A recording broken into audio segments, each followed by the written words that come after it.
সাগরিকা কিচেনে সবাইকে স্বাগত জানাই। দেখুন আমি এই সুতরা কাঁটা কাটতেছি, মানে প্রচুর দাঁড়ায় ধার, কিন্তু কামড়ে দিলে আঙুল কেটে নেবে। এই দেখুন আমি ক্যাংড়াটা সুন্দরভাবে ধুয়ে নিচ্ছি। শুধু মানে এই ক্যাংড়া, এই সুন্দর গেলে যেখানে পাওয়া যায় না, এই ক্যাংড়ার প্রচুর দাম, তো প্রচুর সাবধানে কাটতে হবে। ওই যে দাঁড়া লেগেছে, এখন ছাড়তে পারছি না।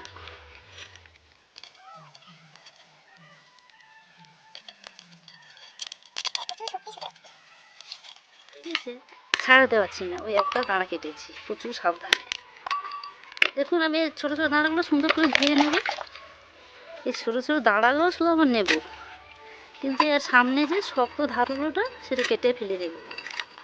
দেখছেন, এরকমভাবে সাবধানে কাটতে হবে। দুপাশে ছোটো ছোটো ধারগুলো এটা বাদ দিয়ে দেবো, মানে সোনাগুলো সেটা কিছু না। এই দেখুন আঁতেটার কাছে প্রচুর কাদা ছিল, মানে কাদাটা আমি সুন্দর করে ধুয়ে নিয়েছি। এবার আমি কাটতেছি। দেখুন প্রথম থেকে শেষ অবধি দেখলে বুঝতে পারবে ক্যাংড়াতে কী করে কাটতেছি। আর এই প্রচুর শুধু ঘি হয়েছে, মানে ক্যাংড়ার ভিতরে ওই লাল মতোটা, ওটাকে মানে হচ্ছে বলে ঘিলি, মানে সুন্দর হয়েছে, মানে আরেক ভাগ করে নেব। এই ঘিলিটা সুন্দর করে বার করে নেব, বার করতেছি। দেখুন কেটে নিয়েছি। আমি প্রথমে সাদা তেল দেবো,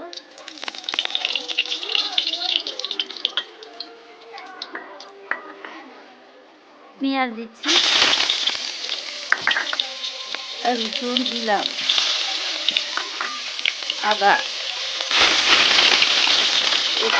দিয়ে হালকা দিয়ে দিচ্ছি, লঙ্কা আর হলুদ মিক্স করে তারপরে কিছু খাবার সুন্দর করে পাক করে নিই, লাল হয়েছে পুরো। তারপর আমি হালকা একটু মশলা দেবো, সুন্দর লাল হয়ে গেছে, বেশ ভালোই লাল হয়েছে। এবার আমি সেই চুলার মধ্যে এই তেলের মধ্যে দেখুন ছেড়ে দিই।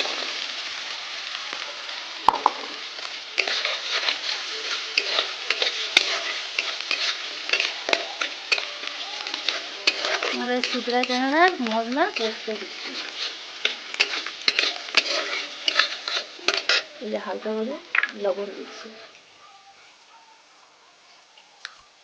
লাল হয়ে কষেছি, এবার সুন্দর তেল বেরোচ্ছে, মানে ক্যাংড়াটা প্রচুর ভিজে হয়েছিল না, সুন্দর তেল বেরোচ্ছে, সুন্দর সুন্দর তেল বেরোচ্ছে। এবার আমি আর একটু জল দিয়ে দেবো, একটু মাখা মাখা হবে, মাখা মাখা হলে দিতে পুরো মাংসের মতো লাগবে, ভালো লাগবে।